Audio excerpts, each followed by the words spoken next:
मैं सरस्वती शुक्ला आज आप लोग को आलेख पद्धति द्वारा गति संबंधी समीकरण कैसे हल करते हैं बताऊंगी। सबसे पहले हमें पता होना चाहिए गति संबंधी समीकरण होते क्या है। पहला समीकरण है v = u + at, दूसरा समीकरण है s = ut + ½ at² और तीसरा समीकरण है v² = u² + 2as।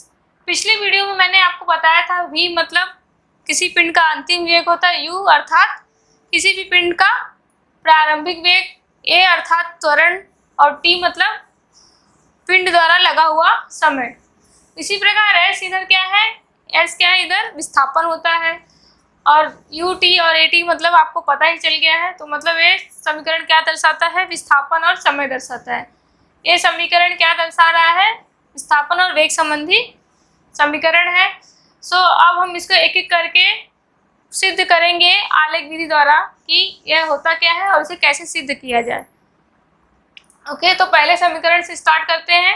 पहला समीकरण है v = u + at। v क्या है, इसमें अंतिम वेग है, u क्या है, प्रारंभिक वेग है, a त्वरण है और t है समय।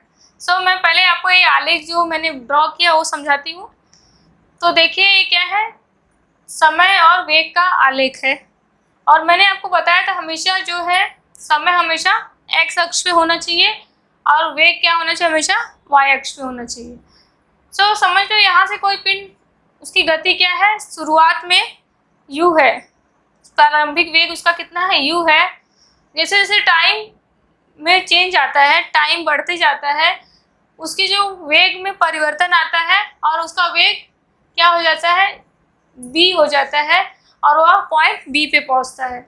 यहाँ तक आपको समझ में आया, ये क्या है, पिंड की गति है।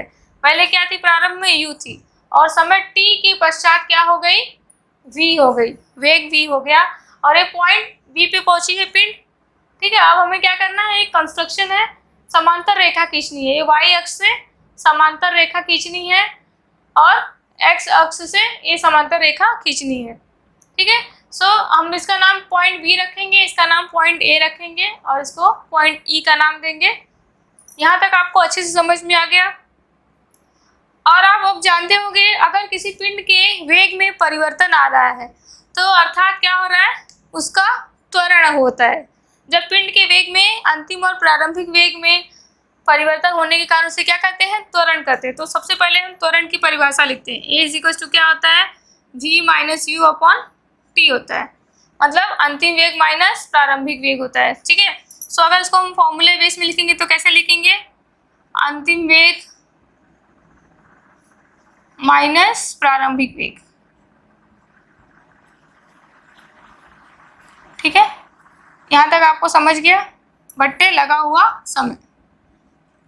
अब ये आलेख विधि द्वारा हम लोग इसको करेंगे। अंतिम वेग इसमें क्या है, आलेख में आप देख रहे हो इसका अंतिम वेग क्या है, OC है और इसका प्रारंभिक वेग कितना है, OD है। ठीक है, लगा हुआ समय अगर हम आलेख में देखें तो कितना, O से E है = A। ठीक है, यहाँ तक समझ में आ गया आपको। अब OC - OD, ठीक है, और ये क्या है, T है और ये A है, OC - OD। अब अगर आप आलेख में देखेंगे OC - OD क्या होगा, CD बचेगा। ठीक है, अगर हम OC में से OD को निकाल दे तो क्या बचेगा, C और D बचेगा, राइट। हम OC - OD को क्या लिख सकते हैं, CD लिख सकते हैं। एक समीकरण बन जाएगा, CD = AT हो जाएगा। ठीक है, इसको पॉइंट 1 डालेंगे। अब आप देख रहे हो कि BE जो है, इसमें BE क्या है, BA + AE है। इस कंस्ट्रक्शन में BE क्या है, BA + AE होता है। ठीक है, BE + AE। BA क्या होगा, BA क्या है, इसके समांतर है क्योंकि हमने समांतर रेखा खींची थी। BA बराबर कितना हो जाएगा, CD हो जाएगा। हम यहाँ लिख सकते हैं CD + AE बराबर क्या होगा, AE बराबर, AE किसके समांतर है, OD के समांतर है। हम यहाँ OD लिख सकते हैं। ठीक है, और बी क्या है, बी किसके समांतर है, ओसी के समांतर है। सो ओसी बराबर कितना है, पिंड का अंतिम वेग। ओ से सी क्या है, पिंड का अंतिम वेग है। सो ओ से सी को हमने v मान लिया। सी से डी देखेंगे तो हमने फाइंड किया था सी डी कितना है, 80 है। और अगर हम ओडी देखते हैं तो ओडी क्या है, पिंड का प्रारंभिक वेग है। ठीक है। सो इस प्रकार हमने पहला समीकरण सिद्ध किया, v is equals to 80 plus u, अथवा हम इसको ऐसा भी बोल सकते हैं v is equals to u plus 80 बोल सकते हैं। ठीक है। इस तरीके से हमने पहला समीकरण गति संबंधी सिद्ध किया, जो कि वेग और समय संबंधी समीकरण होता है। अब हम दूसरा समीकरण सिद्ध करते हैं। मैंने आपको पिछले वीडियो में बताया था किसी पिंड द्वारा तय की गई दूरी को कैसे ज्ञात करते हैं। मैंने बताया था कि जो भी उसका चतुर्भुज होगा उसका जो क्षेत्रफल होता है वही पिंड द्वारा तय की गई दूरी होती है। सो हम सबसे पहले, अगर हमें पहले, क्योंकि हमें यहाँ पे विस्थापन चाहिए, तो हम क्या करेंगे, पिंड द्वारा तय की गई दूरी बराबर क्या होगा, एरिया ऑफ क्या होगा, चतुर्भुज। इसमें कौन सा चतुर्भुज बन रहा है, ओ डी बी ई। ठीक है, चतुर्भुज ओ डी बी ई। ठीक है। ये क्या होता है, किसी पिंड द्वारा तय की गई दूरी या विस्थापन, वो क्या होता है, उसका क्षेत्रफल होता है, किसी भी चतुर्भुज का क्षेत्रफल, जो कि इसमें शो किया गया है। पिंड कहाँ से शुरू हुई है, कहाँ पे खत्म हुई है, वह एक चतुर्भुज बनाती है, उसका क्षेत्रफल क्या होता है, पिंड द्वारा तय की गई दूरी। तो आप अगर ये चतुर्भुज देखेंगे तो इसमें क्या है, एक त्रिभुज है और एक समांतर चतुर्भुज है। तो त्रिभुज का क्षेत्रफल, जो कि समलंब त्रिभुज है, तो इसका क्षेत्रफल क्या होता है। तो सबसे पहले हम इसको दो पार्ट में डिवाइड कर रहे हैं इधर, तो हो जाएगा डी ए बी, फिर किसकी एरिया होगी, क्षेत्रफल किसका होगा, चतुर्भुज ओ डी ए ई। यहाँ तक आपको समझ में आ गया। अब कभी भी किसी समकोण त्रिभुज का क्षेत्रफल क्या होता है, हाफ, आधा गुणे आधार गुणे ऊंचाई। इसकी आधार कितना है, एडी है, ऊंचाई कितनी है इसकी, ए बी है। ओके, प्लस ठीक इसी प्रकार इसका क्या होगा, समांतर चतुर्भुज का लंबाई गुणे चौड़ाई। लंबाई कितनी है इसकी, ओ ई मान लो, या तो ए डी भी मान सकते हो, दोनों समांतर हैं तो इक्वल होंगी, और इधर ए ई ले लो। ठीक है, ए या ओ सी ले सकते हो। ठीक है। सो अगर हम डायग्राम देखते हैं, आलेख देखते हैं, तो इसमें ए डी क्या है, ए डी समांतर किसके है, ओ ई के। ए डी किसके समांतर है, और इक्वल भी है और समांतर भी, क्योंकि समांतर चतुर्भुज में जो सम्मुख भुजा होती है समांतर और इक्वल होती है। सो ए डी किसके बराबर है, ओ ई के बराबर, जो कि क्या है, टी है। और ए बी क्या है, ए बी क्या दर्शा रहा है, ए बी बराबर क्या है, सी डी है, जो हमने फाइंड किया था ए इंटू टी है, पहला समीकरण के लिए हमने फाइंड किया था। और इसमें ओ ई क्या है, ओ ई क्या है, समय दर्शाता है, और ए ई क्या है इसमें, जो कि पिंड का प्रारंभिक वेग है। ठीक है। तो हम अब इसका सबका मान रखेंगे, एस इज इक्वल टू हो जाएगा हाफ, ए डी के प्लेस पे हम टी लिखेंगे, ए बी कितना है, ए टी है, ओके, प्लस ओ ई कितना है, ओ ई मतलब टी है, पिंड का द्वारा लगा हुआ समय, ए क्या है, यू है।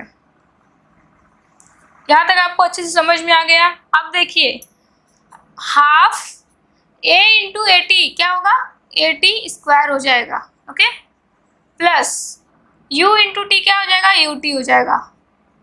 सो दूसरा समीकरण तैयार हो गया, U T plus half A T square भी लिख सकते हैं इसको, राइट, आगे पीछे लिख सकते हैं। सो हमारा दूसरा गति संबंधी समीकरण सिद्ध हो गया। ठीक है, आपको यहाँ तक अच्छी समझ में आ गया क्या करना है। कोई भी पिंड द्वारा तय की गई दूरी मतलब पिंड का विस्थापन होता है, और जो भी चतुर्भुज बनाता है उसकी एरिया निकालनी है। सो हम देख रहे हैं इसमें एक त्रिभुज है और एक समांतर चतुर्भुज है। सो दोनों की एरिया लेंगे और दोनों का मान प्रस्थापित करके हम दूसरा समीकरण सिद्ध किए। अब इसी प्रकार हम न्यूटन की गति संबंधी तीसरा समीकरण आलेख विधि द्वारा सिद्ध करेंगे।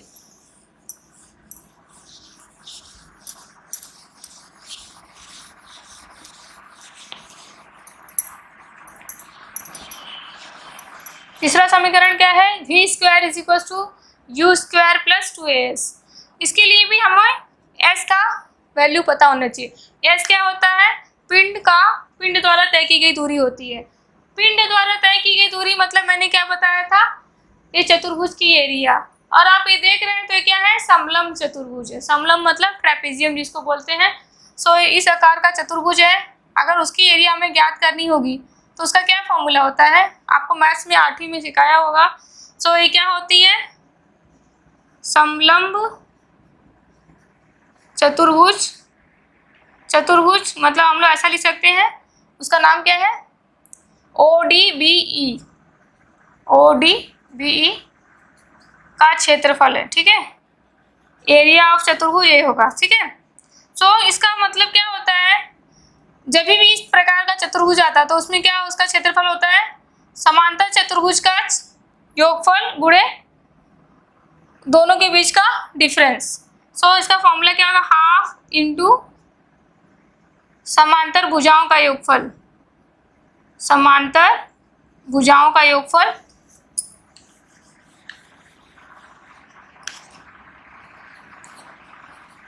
भुजाओं का योगफल मतलब दोनों भुजाएं जो हैं समांतर उनको जोड़ना है, गुणे दोनों भुजाओं के बीच की दूरी।